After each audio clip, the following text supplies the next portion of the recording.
ನ್ಯೂಸ್ಗೆ ಸ್ವಾಗತ. ನಾನು ಅಖಿಲೇಶ್ ದಬ್ಬೆಕಟ್ಟೆ. ಮೂಡ ನಿವೇಶನ ಹಂಚಿಕೆ ಆರೋಪಕ್ಕೆ ಸಂಬಂಧಿಸಿದಂತೆ ಸಿಎಂ ಸಿದ್ದರಾಮಯ್ಯ ವಿರುದ್ಧ ಪ್ರಾಸಿಕ್ಯೂಷನ್ಗೆ ಅನುಮತಿ ನೀಡಿದ್ದ ರಾಜ್ಯಪಾಲರ ಆದೇಶವನ್ನ ವಜಾಗೊಳಿಸುವಂತೆ ಮನವಿ ಕೋರಿ ಸಿಎಂ ಹೈಕೋರ್ಟ್ ಮೆಟ್ಟಿಲೇರಿದ್ರು. ಈ ಪ್ರಕರಣದ ವಿಚಾರಣೆ ನಡೆಸಿದ ನ್ಯಾಯಮೂರ್ತಿ ನಾಗಪ್ರಸನ್ನ ಅವರಿದ್ದ ಪೀಠ ವಾದ ಪ್ರತಿವಾದಗಳನ್ನ ಆಲಿಸಿ ತೀರ್ಪನ್ನ ಮುಂದೂಡಿದೆ. ಸುದೀರ್ಘವಾದ ಪ್ರತಿವಾದ ಆಲಿಸಿದ ಪೀಠ ಸೋಮವಾರ ಮಧ್ಯಾಹ್ನ 2:30ಕ್ಕೆ ಮುಂದಿನ ವಿಚಾರಣೆಯನ್ನ ನಿಗದಿಪಡಿಸಲಾಗಿದೆ.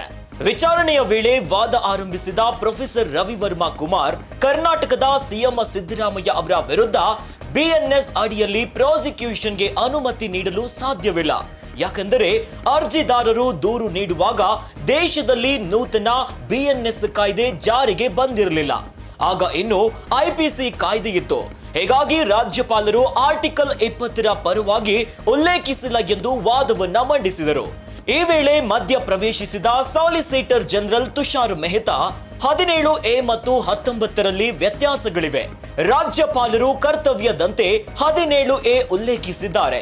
ಕಾನೂನಿನ ಪ್ರಕಾರ ಗವರ್ನರ್ ನೋಟಿಸ್ ನೀಡುವ ಅಗತ್ಯ ಇಲ್ಲ. 17A ಮತ್ತು 19 ಸಂದರ್ಭದಲ್ಲಿ ನೋಟಿಸ್ ನೀಡಬೇಕಿಲ್ಲ. ರಾಜ್ಯಪಾಲರು ವಿವೇಚನೆಯನ್ನ ಬಳಸಿ ಅನುಮತಿಯನ್ನ ನೀಡಿದ್ದಾರೆ. ಅಬ್ರಹಂ ಪ್ರಕರಣದಲ್ಲಿ ನೋಟಿಸ್ ನೀಡಲಾಗಿದೆ. ಯಾವ ಸೆಕ್ಷನ್ ಅಡಿ ಆರೋಪ ಪಟ್ಟಿ ಸಲ್ಲಿಸಬೇಕೆಂದು ತನಿಖಾಧಿಕಾರಿ ನಿರ್ಧರಿಸುತ್ತಾರೆ ಎಂದು ಹೇಳಿದರು.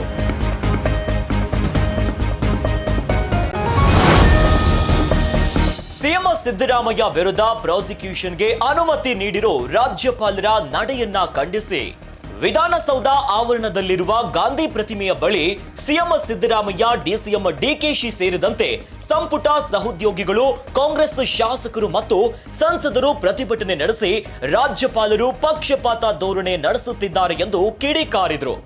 ಬಳಿಕ ಡಿಸಿಎಂ ಡಿಕೆಶಿ ನೇತೃತ್ವದಲ್ಲಿ ಕೈ ನಾಯಕರು ರಾಜಭವನ ಚಲೋವನ್ನ ನಡೆಸಿ ಕೇಂದ್ರ ಸಚಿವ ಎಚ್ಡಿಕೆ, ಶಾಸಕ ಜನಾರ್ದನ್ ರೆಡ್ಡಿ, ಮುರುಗೇಶ್ ನಿರಾಣಿ ಹಾಗೂ ಶಶಿಕಲಾ ಜೊಲ್ಲೆ ಅವರ ವಿರುದ್ಧ ಲೋಕಾಯುಕ್ತ ಎಸ್ಐಟಿ ಚಾರ್ಜ್ ಶೀಟ್ ಸಲ್ಲಿಸಲು ಪ್ರಾಸಿಕ್ಯೂಷನ್ಗೆ ಅನುಮತಿ ನೀಡುವಂತೆ ಮನವಿಯನ್ನ ಸಲ್ಲಿಸಿದರು. ರಾಜ್ಯಪಾಲರ ಭೇಟಿಯ ಬಳಿಕ ಸುದ್ದಿಗಾರರೊಂದಿಗೆ ಮಾತನಾಡಿದ ಡಿಕೆ ಶಿವಕುಮಾರ್ ಅವರು, ರಾಜಭವನ ರಾಜಕೀಯ ಪಕ್ಷದ ಕಚೇರಿಯಾಗಬಾರದೆಂದು ಈ ಉದ್ದೇಶದಿಂದ ಈ ಪಾದಯಾತ್ರೆಯನ್ನ ಹಮ್ಮಿಕೊಳ್ಳಲಾಗಿದೆ.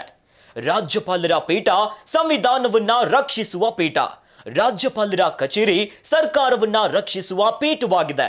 ನಮ್ಮ ಸರ್ಕಾರವನ್ನ ಅಸ್ಥಿರಗೊಳಿಸುವ ಕೆಲಸ ನಡೆಯುತ್ತಿದೆ. ಹೀಗಾಗಿ 4 ವಿರುದ್ಧ ಪ್ರಾಸಿಕ್ಯೂಷನ್ಗೆ ಅನುಮತಿ ನೀಡುವಂತೆ ಮನವಿ ಮಾಡಿದ್ದೇವೆ. ರಾಜ್ಯಪಾಲರು ನ್ಯಾಯ ದೊರಕಿಸಿಕೊಡುವ ಭರವಸೆಯನ್ನ ನೀಡಿದ್ದಾರೆ ಎಂದರು. ನೋಡಿ, ನಾವೆಲ್ಲ ಇವತ್ತು ಕಾಂಗ್ರೆಸ್ ಪಕ್ಷದ ವತಿಯಿಂದ ನಾವು ಶಾಸಕರು, ವಿಧಾನ ಪರಿಷತ್ತಿನ ಸದಸ್ಯರು, ಸಂಸತ್ ಸದಸ್ಯರು, ಮಾಜಿ ಸಂಸತ್ ಸದಸ್ಯರು ಎಲ್ಲ ಕೂಡ ನಾವೆಲ್ಲ ಒಂದು ನಿಯೋಗ ಹೋಗಿ ಭೇಟಿಯನ್ನು ಕೊಟ್ಟಿದ್ದೇವೆ. ಗವರ್ನರ್ ಆಫೀಸು ಇದು ರಾಜಕೀಯದ ಆಫೀಸ್ ಆಗಬಾರ್ದು. ನಾವ್ಯಾರು ಪರ್ಮನೆಂಟ್ ಇಲ್ಲ ಇಲ್ಲಿ. ನಾನು ಇಲ್ಲಿ ಪರ್ಮನೆಂಟ್ ಇರ್ಲಿಕ್ಕೆ ಆಗೋದಿಲ್ಲ, ಗವರ್ನರ್ ಕಚೇರಿನೂ ಪರ್ಮನೆಂಟ್ ಇರಲಿಕ್ಕೆ. ಗವರ್ನರ್ ಕಚೇರಿ ಇರ್ತದೆ, ವ್ಯಕ್ತಿಗಳು ಇರ್ಲಿಕ್ಕೆ ಸಾಧ್ಯ ಇಲ್ಲ. ಸೊ ನಾವ್ಯಾರು ಪರ್ಮನೆಂಟ್ ಇಲ್ಲ. ಆದರೆ ಇರುವಂಥ ಸಂದರ್ಭದಲ್ಲಿ ಈ ಸಂವಿಧಾನದಲ್ಲಿ ರಚನೆ ಆಗಿರೋಂಥ ಈ ಗವರ್ನರ್ ಪೀಠ ಏನಿದೆ ಅದು ಭಾಳ ಪವಿತ್ರವಾದಂಥ ಪೀಠ. ಒಂದು ನ್ಯಾಯಾಲಯ ಸ್ಥಾನದಲ್ಲಿರುವಂಥ ಪೀಠ, ಒಂದು ಸರ್ಕಾರವನ್ನು ರಕ್ಷಣೆ ಮಾಡೋಂಥ ಒಂದು ಪೀಠ. ನಮ್ಮ ಸರ್ಕಾರ ಪ್ರಜಾಪ್ರಭುತ್ವದ ವ್ಯವಸ್ಥೆಯಲ್ಲಿ ದೊಡ್ಡ ಮ್ಯಾಂಡೇಟ್, 136 ಜನ ಈ ರಾಜ್ಯದ ಜನತೆ ನಮ್ಮನ್ನು ಆಯ್ಕೆ ಮಾಡಿ ವಿಧಾನಸೌಧಕ್ಕೆ ಕಳಿಸ್ಕೊಟ್ಟು, ವಿಧಾನಸಭೆಗೆ ಕಳಿಸ್ಕೊಟ್ಟು ನಮ್ಮದೊಂದು ಬಲಿಷ್ಠವಾದಂಥ ಸರ್ಕಾರ. ಆ ಸರ್ಕಾರವನ್ನು ಅಸ್ಥಿರಗೊಳಿಸಲಿಕ್ಕೋಸ್ಕರ ಈ ಒಂದು ದೊಡ್ಡ ಪ್ರಯತ್ನ ಇವತ್ತು ನಡೀತಾ ಇದೆ, ಸಂಚು ನಡೀತಾ ಇದೆ. ನಮ್ಮನ್ನು ಅಸ್ಥಿರಗೊಳಿಸಿದ್ರೆ ವಿರೋಧ ಪಕ್ಷಗಳನ್ನ ಎಲ್ಲ ಮುಗಿಸ್ಬೇಕು. ಜೊತೆಗೆ ಭಾರತದ ಒಂದು ಸಂವಿಧಾನದಲ್ಲಿ ಫೆಡರಲ್ ಸಿಸ್ಟಮಲ್ಲಿ ಕೆಲಸ ಮಾಡ್ತಾರಂಥ ಒಂದು ರಾಜ್ಯ, ಒಂದು ದೊಡ್ಡ ರಾಜ್ಯ. ಇಡೀ ದೇಶಕ್ಕೆ ಕರ್ನಾಟಕ ರಾಜ್ಯ ಭಾಳ ದೊಡ್ಡ ಸಪೋರ್ಟಿವ್ ಆಗಿ ಬೇರೆ ರಾಜ್ಯಗಳನ್ನೂ ಸಹಾಯ ಮಾಡ್ತಾರಂಥ ಒಂದು ರಾಜ್ಯ. ಇಂಥ ರಾಜ್ಯದ ಒಂದು ಪ್ರಜಾಪ್ರಭುತ್ವದ ವ್ಯವಸ್ಥೆನ ಒಗ್ಗಲೆ ಮಾಡಬೇಕು, ಸರ್ಕಾರ ಅಸ್ಥಿರಗೊಳಿಸಬೇಕು ಅಂಥೇಳಿ ಇವತ್ತೇನು ಒಂದು ದೊಡ್ಡ ಪ್ರಯತ್ನ ನಡೀತಾ ಇದೆ. ಇದು ಈ ಕಚೇರಿಯಿಂದ ಆಗಬಾರ್ದು ಅನ್ನೋದು ನಮ್ಮೆಲ್ಲರ ಮನವಿ. ಮೂಡ ಹಗರಣ ಸಂಬಂಧ ಸಿಎಂ ಸಿದ್ದರಾಮಯ್ಯ ವಿರುದ್ಧ ಪ್ರಾಸಿಕ್ಯೂಷನ್ಗೆ ಅನುಮತಿ ನೀಡಿರುವುದನ್ನು ಪ್ರತಿಭಟಿಸಿ ರಾಜಭವನ ಚಲೋ ಹಮ್ಮಿಕೊಂಡಿದ್ದ ಕಾಂಗ್ರೆಸ್ ನಾಯಕರ ಬಳಿ ರಾಜ್ಯಪಾಲರಾದ ತಾವರ್ ಚಂದ್ ಗೆಹ್ಲೋಟ್ ಅಚ್ಚರಿಯ ಹೇಳಿಕೆಯನ್ನ ನೀಡಿದ್ದಾರೆ. ನಾನು ನೇರವಾಗಿ ಸಿಎಂ ಸಿದ್ದರಾಮಯ್ಯ ವಿರುದ್ಧ ಪ್ರಾಸಿಕ್ಯೂಷನ್ಗೆ ಅನುಮತಿ ನೀಡಿಯೇ ಇಲ್ಲ, ಕೇವಲ ತನಿಖೆಗೆ ಸೂಚಿಸಿದ್ದೇನೆ ಅಷ್ಟೇ ಎಂದು ಕಾಂಗ್ರೆಸ್ ನಾಯಕರ ಬಳಿ ರಾಜ್ಯಪಾಲರು ಸಮಜಾಯಿಷಿ ನೀಡಿ ಅಚ್ಚರಿಗೆ ಕಾರಣವಾಗಿದ್ದಾರೆ.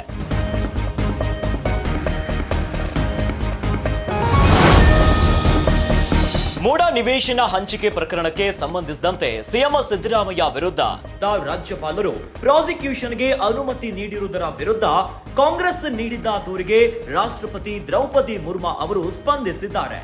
ಕೆಪಿಸಿಸಿ ಮಾಧ್ಯಮ ವಿಭಾಗದ ಅಧ್ಯಕ್ಷ ಮಾಜಿ ವಿಧಾನ ಪರಿಷತ್ ಸದಸ್ಯ ರಮೇಶ್ ಬಾಬು ನೀಡಿರುವ ದೂರಿಗೆ ರಾಷ್ಟ್ರಪತಿ ದ್ರೌಪದಿ ಮುರ್ಮು ಅವರು ಸ್ಪಂದಿಸಿದ್ದು ಸರ್ಕಾರದ ಮುಖ್ಯ ಕಾರ್ಯದರ್ಶಿಗೆ ಪತ್ರ ಬರೆದಿದ್ದಾರೆ. ರಾಷ್ಟ್ರಪತಿಗಳ ಕಾರ್ಯದರ್ಶಿ ರಾಜೇಶ್ ವರ್ಮಾ ಅವರು ರಾಜ್ಯ ಸರ್ಕಾರದ ಮುಖ್ಯ ಕಾರ್ಯದರ್ಶಿ ಶಾಲಿನಿ ರಜನೀಶ್ಗೆ ಪತ್ರ ಬರೆದು ರಮೇಶ್ ಬಾಬು ನೀಡಿದ ದೂರಿನ ಬಗ್ಗೆ ಸೂಕ್ತ ಗಮನ ಹರಿಸುವಂತೆ ತಿಳಿಸಿದ್ದಾರೆ. ಅಲ್ಲದೆ ಈ ಸಂಬಂಧ ದೂರುದಾರರಿಗೆ ನೇರವಾಗಿ ಮಾಹಿತಿ ನೀಡಲು ಸೂಚಿಸಿದ್ದಾರೆ.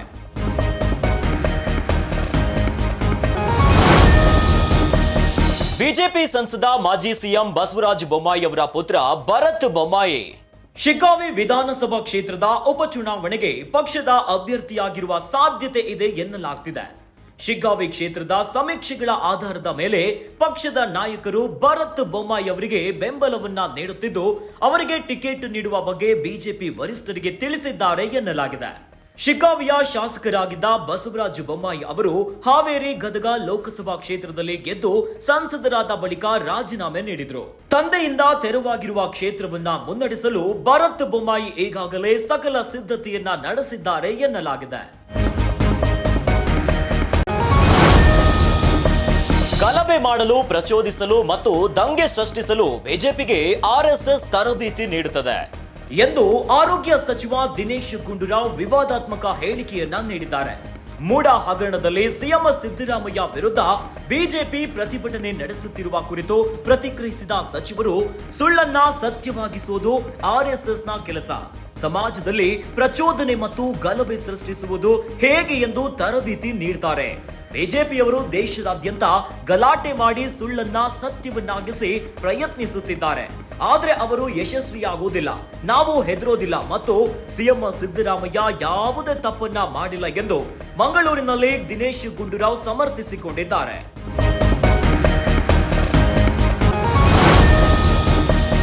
ಬೆಂಗಳೂರು ಜೈಲಿನಿಂದ ಬಳ್ಳಾರಿ ಕೇಂದ್ರ ಕಾರಾಗೃಹಕ್ಕೆ ಶಿಫ್ಟ್ ಆಗಿರೋ ದರ್ಶನನ್ನ ನೋಡಲು ವಿಜಯಲಕ್ಷ್ಮಿ ಬಳ್ಳಾರಿ ಜೈಲಿಗೆ ಭೇಟಿ ನೀಡಿದ್ದಾರೆ. ಪುತ್ರ ವಿನೇಶ್ ಹಾಗೂ ದರ್ಶನ್ ಪರ ವಕೀಲರೊಂದಿಗೆ ಬಳ್ಳಾರಿ ಜೈಲಿಗೆ ಭೇಟಿ ನೀಡಿದ ವಿಜಯಲಕ್ಷ್ಮಿ ದರ್ಶನ್ ರನ್ನ ನೋಡಿ ಕಣ್ಣೀರಿಟ್ಟಿದ್ದಾರೆ. ಪತ್ನಿ ಪುತ್ರರನ್ನ ನೋಡಿ ದರ್ಶನ್ ಕೂಡ ಭಾವುಕರಾಗಿದ್ದಾರೆ ಎನ್ನಲಾಗಿದೆ. ಇನ್ನು ದರ್ಶನ್ಗಾಗಿ ಡ್ರೈ ಫ್ರೂಟ್ಸ್, ಹಣ್ಣು, ಬಟ್ಟೆಯನ್ನ ತಂದು ಕೊಟ್ಟಿದ್ದು ಪತಿ ದರ್ಶನ್ಗೆ ವಿಜಯಲಕ್ಷ್ಮಿ ಧೈರ್ಯ ತುಂಬಿದ್ದಾರಂತೆ. ಇದೇ ವೇಳೆ ಜೊತೆಯಲ್ಲಿದ್ದ ವಕೀಲರೊಂದಿಗೆ ಜಾಮೀನು ಬಗ್ಗೆ ದರ್ಶನ್ ಚರ್ಚೆ ನಡೆಸಿದ್ದಾರೆ ಎನ್ನಲಾಗಿದೆ. ಇನ್ನು ನಟ ದರ್ಶನ್ ಅವರಿಗೆ ಬೆನ್ನು ನೋವು ಜೋರಾಗಿದ್ದು ಇದರಿಂದಾಗಿ ಶೌಚಕ್ಕಾಗಿ ಸರ್ಜಿಕಲ್ ಚೇರ್ ಅನ್ನ ಕೇಳಿರುವುದಾಗಿ ಕಾರಾಗೃಹ ಇಲಾಖೆಯ ಉತ್ತರ ವಲಯ ಡಿಐಜಿ ಟಿಪಿ ಶೇಷ ತಿಳಿಸಿದ್ದಾರೆ. ಇಲಾಖೆಯ ಸೂಚನೆಯಂತೆ ಬಳ್ಳಾರಿ ಜೈಲಿಗೆ ಭೇಟಿ ನೀಡಿ ವ್ಯವಸ್ಥೆಗಳನ್ನ ಪರಿಶೀಲಿಸಿದ ಡಿಐಜಿ ಶೇಷ ಅವರು ದರ್ಶನ್ ಜೈಲಿನಲ್ಲಿ ಆಹಾರ ಸೇವನೆ ಮಾಡದಿರುವ ಬಗ್ಗೆ ಮಾಹಿತಿ ನೀಡಿದ್ದಾರೆ.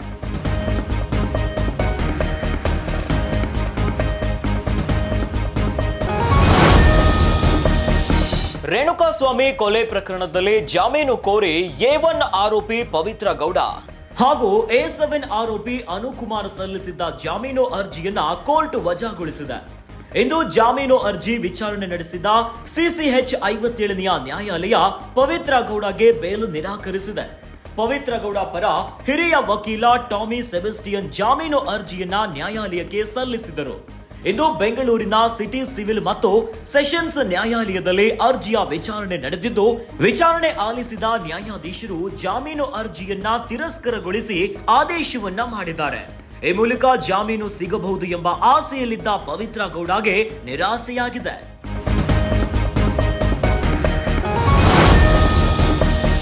ಸುದೀಪ್ ಅವರು ಬಿಗ್ ಬಾಸ್ ಅನ್ನ ನಡೆಸೋದಿಲ್ಲ ಎನ್ನುವಂತ ಸುದ್ದಿ ವೈರಲ್ ಆಗ್ತಿರುವ ಬೆನ್ನಲ್ಲೇ ಈ ಬಗ್ಗೆ ಸುದೀಪ್ ಅವರೇ ಇಂದು ಸುದ್ದಿಗೋಷ್ಠಿ ನಡೆಸಿ ಅಡ್ಡಗೋಡಿಯ ಮೇಲೆ ದೀಪ ಇಟ್ಟಂತೆ ಮಾತನಾಡಿದ್ದಾರೆ. 10 ವರ್ಷ ಬಿಗ್ ಬಾಸ್ಗೆ ಡೆಡಿಕೇಟ್ ಮಾಡಿದ್ದೀನಿ. ಬಿಗ್ ಬಾಸ್ ದೊಡ್ಡ ಶ್ರಮ. ಎಲ್ಲರಿಗೂ ನಾನು ನಡೆಸಿಕೊಟ್ಟಿರೋದು ಅನ್ನೋದಷ್ಟೇ ಗೊತ್ತಿದೆ. ಆದರೆ ಕೆಲವೊಮ್ಮೆ ಮೂವ್ ಆನ್ ಆಗಲೇಬೇಕು ಎಂದಿದ್ದಾರೆ. ಇನ್ನು ದರ್ಶನ್ ಅರೆಸ್ಟ್ ವಿಚಾರಕ್ಕೆ ಸಂಬಂಧಿಸಿದಂತೆ ನಾನು ಏನು ಹೇಳಬೇಕು ಅದನ್ನ ಮಾತನಾಡಿ ಆಗಿದೆ. ಅವರಿಗೆ ಅಂತ ಊರೆಲ್ಲ ಫ್ಯಾನ್ಸ್ ಇದ್ದಾರೆ, ಕುಟುಂಬದವರು ಇದ್ದಾರೆ. ನಾವು ಮಾತನಾಡಿರೋದ್ರಿಂದ ಅವರಿಗೆ ಬೇಸರವಾಗುತ್ತೆ. ಸರ್ಕಾರ, ಕಾನೂನು ಇದೆ, ಅವರನ್ನ ನಂಬಬೇಕು, ಪ್ರತಿಯೊಂದನ್ನ ನಂಬಬೇಕು ಎಂದು ಸುದೀಪ್ ಹೇಳಿದ್ದಾರೆ. ಬಿಗ್ ಬಾಸ್ ಅಲ್ಲಿ ನಾನು 10 ವರ್ಷ ನನ್ನ ಲೈಫಲ್ಲಿ ನಾನು ಬಿಗ್ ಬಾಸಿಗೋಸ್ಕರ ಡೆಡಿಕೇಟ್ ಮಾಡಿದ್ದೀನಿ. And when I say this, I mean it. Because Bigg Boss ಅನ್ನೋ ಒಂದು ಕಾರ್ಯಕ್ರಮ is a huge effort from my end. And ಹಾಗಂತ ಶೋ ಎಂಜಾಯ್ ಮಾಡಿದ್ದೀನಿ. ಟೈಮ್ ಕೊಟ್ಟಿದ್ದೀನಿ. ಶೋ ಮಾಡೋದಕ್ಕೆ ನಂಗೆ ಇಂಟ್ರೆಸ್ಟ್ ಇದೆ. But sometimes we need to move on. ಆ ಒಂದು ಡಿಸ್ಕಷನಲ್ಲಿ we definitely did have a chat with Big Boss. Not because ನನಗೆ ಮಾಡೋಕ್ಕೆ ಇಂಟ್ರೆಸ್ಟ್ ಇಲ್ಲ, ಅವ್ರಿಗೆ ನಾನು ಬೇಡ. Those controversies and whatever things I think ifs and buts ನಿಮಗೆ ಬಿಗ್ ಬಾಸ್ ಪ್ರೆಸ್ ಮೀಟ್ ಆದಾಗ ಅವರೇ ಹೇಳ್ಬೋದು. ಉಡುಪಿ ಶ್ರೀ ಕೃಷ್ಣ ಮಠಕ್ಕೆ ಟಾಲಿವುಡ್ನ ಯಂಗ್ ಟೈಗರ್ ಜೂನಿಯರ್ NTR ಭೇಟಿ ನೀಡಿ ಬಹಳ ಕಾಲದಿಂದ ಉಡುಪಿ ಶ್ರೀ ಕೃಷ್ಣನ ದರ್ಶನ ಮಾಡಬೇಕೆಂದು ನಟ ತಾರಕ್ ತಾಯಿ ಶಾಲಿನಿ ನಂದಮೂರಿ ಆಸೆ ಪಟ್ಟಿದ್ರಂತೆ. ಸೆಪ್ಟೆಂಬರ್ 2ರಂದು ತಾಯಿಯ ಬರ್ತ್ಡೇ ಹಿನ್ನೆಲೆ ಉಡುಪಿ ಮಠಕ್ಕೆ ಭೇಟಿ ನೀಡಿ ದರ್ಶನ ಪಡೆದಿದ್ದಾರೆ. ತಾಯಿ ಆಸೆ ಪೂರೈಸಿದ ಬಗ್ಗೆ ಎಕ್ಸ್ ಹ್ಯಾಂಡಲ್ನಲ್ಲಿ ಬರೆದುಕೊಂಡು ತಾರಕ್ ಖುಷಿ ಪಟ್ಟಿದ್ದಾರೆ. ಇದೇ ವೇಳೆ ಜೂನಿಯರ್ NTRಗೆ ನಟ ರಿಷಬ್ ಶೆಟ್ಟಿ ಹಾಗೂ ನಿರ್ದೇಶಕ ಪ್ರಶಾಂತ್ ನೀಲ್ ಸಾಥ್ ನೀಡಿದ್ದಾರೆ.